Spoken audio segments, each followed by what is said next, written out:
It's the third. Not a remarkable one. The kind of date that arrives without announcement, slips into the week quietly, and asks nothing of you except to show up. You're on the Caltrain heading north from San Jose at 8:17 a.m., laptop bag between your feet, AirPods in, a breakfast burrito from the station kiosk going cold in your hand because you forgot to eat it before boarding and now the window has closed on eating it gracefully. You are 22 years old. You have a computer science degree from UC Davis. You have an offer letter in your email inbox that you have opened 14 times since it arrived 3 weeks ago. Not to reread it, just to confirm it is still there. The offer is from Meridian, one of the five. Not the most famous one, not the least. The one with the campus in Menlo Park that looks like someone asked an architect to design a city for people who have already decided the rest of the world is slightly behind. Your starting salary is $145,000. Your sign-on bonus is $30,000. Your RSU grant is $160,000 vesting over 4 years. Total first-year compensation, on paper, $215,000. You are 22 years old, and you have a number in your email that your father has never earned in a single year of his life. You eat the cold burrito. You don't taste it. The train moves north. Level 1. Software Engineer 1. $215,000 total compensation. The campus is exactly what the photo suggested and nothing like what you expected. The photos showed the buildings, the food, the bikes, the open spaces designed to make work feel like something other than work. What the photos didn't show was the specific social physics of a place where everyone around you is also extremely good at something and knows it, and is also 24 and also has the offer letter and also ate the cold burrito on the train north. Your team is infrastructure, specifically distributed systems. You work on the pipeline that moves data between services at a scale that makes the numbers feel fictional. Billions of requests per day, latency measured in milliseconds. The kind of engineering where a single percentage point of improvements affects more people than live in most countries. You find this genuinely exciting. This is important. Hold on to this. Your manager is a woman named Priya. Priya is an E6, senior staff engineer, who has been at Meridian for 9 years and carries the specific authority of someone who has seen 4 reorgs and outlasted 3 VPs and still ships code every week. She gives feedback the way good editors give feedback, precise, without ego, aimed at the work rather than the worker. You like her immediately. Your first performance review arrives 6 months in. Rating? Meets expectations. Meets expectations is good, Priya says. It means you're doing the job. I want to exceed, you say. Priya nods. Then exceed, she says. She says it the way people say things that are both simpler and harder than they sound. You go back to your desk, you open your laptop, you exceed. Level 2. Software Engineer 2. $280,000 total compensation. 18 months. That's how long it takes to get promoted from E3 to E4. 18 months of exceeding, of shipping projects that made it to production, of having your design documents cited in other engineers' design documents, of staying in the review queue until your PRs were clean and your comments were useful and your on-call rotations were handled without escalation. The promotion comes with a new RSU refresh. Total compensation, $280,000. You are 24 years old. You move from a 2-bedroom in Redwood City you shared with 2 roommates, nice people, misaligned sleep schedules, a passive-aggressive note system regarding the dishwasher, to a 1-bedroom in Palo Alto that costs $3,100 a month and has a parking space and a balcony you use twice. You open a brokerage account, not for trading. You have heard the story somewhere about someone who thought they figured it out. You buy index funds. You automate the contribution. You do not check it more than once a quarter. You have $47,000 in savings. You have $38,000 in the index fund. You feel like an adult in the specific way that having a 1-bedroom and a brokerage account makes you feel like an adult, which is mostly accurate and slightly premature. Your skip-level manager, an E7 named Jerome, mentions your name in a team meeting in a context that suggests he knows who you are. This feels significant.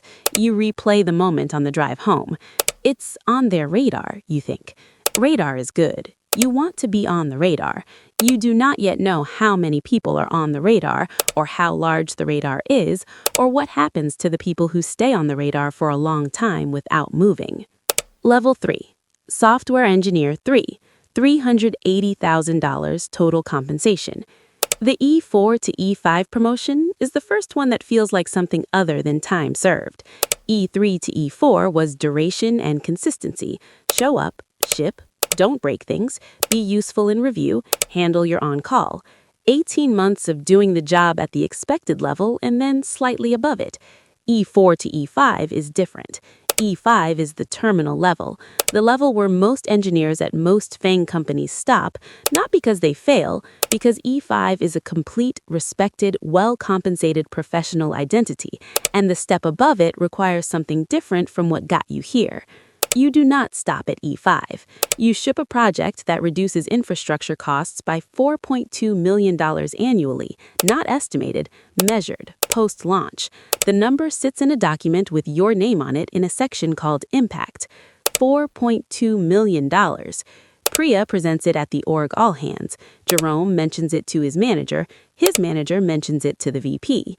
Your promotion to E5 comes 4 months ahead of the standard timeline. Total compensation with the new RSU grant, $380,000.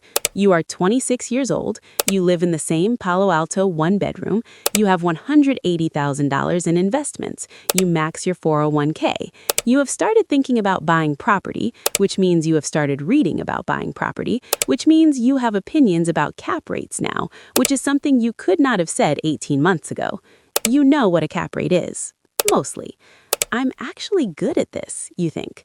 Not code, the game, the leveling, the system of demonstration and recognition and reward that the company runs on. You have figured out the game. This is the most dangerous thought you will have at 26. Level 5. Senior Software Engineer. $520,000 total compensation. E5 to E6 takes 2.5 years. Not because you weren't performing, because E6, Senior Staff Engineer, requires a different category of contribution. It requires influence beyond your team. It requires technical decisions that other engineers defer to. It requires the ability to define problems, not just solve them. It requires, in the language of the rubric, organizational impact. You learn what organizational impact means by spending 2 years not quite having it and then one day having it. The day you have it is the day you propose an architectural change to the data pipeline that 3 other teams had independently concluded was necessary, but none of them had been able to build consensus around. You build the consensus. You write the RFC. You run the working group. You present to the VP of Infrastructure. The project ships. 3 teams' code bases are cleaner. The latency numbers move. Your promotion to E6 arrives in the next cycle. Total compensation? $520,000. You are 29 years old. You bought a condo in Menlo Park. $1.1 million. 20% down, $220,000 from savings and investments, which left you with $85,000 remaining, enough to feel stable and not enough to feel comfortable. The particular financial sensation of having done an adult thing correctly and feeling less secure immediately afterward. Your mortgage is $5,400 a month. Property tax, $1,145 a month. HOA, $480 a month. Total housing cost, $7,025 a month. You make $520,000 a year. After taxes, California state plus federal, you take home approximately $26,000 a month. $26,000 minus $7,025 is $18,975. I own property in Silicon Valley, you think? You do, and the owning of it costs you more per month than your father makes in 4. The condo has a view of another condo. You like it anyway. Priya was promoted to E7 2 years ago. She is now principal engineer. She mentions your RFC in a conversation with the CTO. You hear about this secondhand. You file it. Level 5. Staff Engineer. $720,000 total compensation. E6 to E7, staff engineer to senior staff, principal, the level where the work is no longer primarily code. At E7, you are an architect of systems and an influencer of roadmaps and a resolver of ambiguities that would otherwise require a VP to weigh in. You are the person other senior engineers bring their hard problems to, not because you are the best coder, you may not be at this level, and you have made peace with that, but because you have the context and the judgment and the track record to be trusted with the hard problems.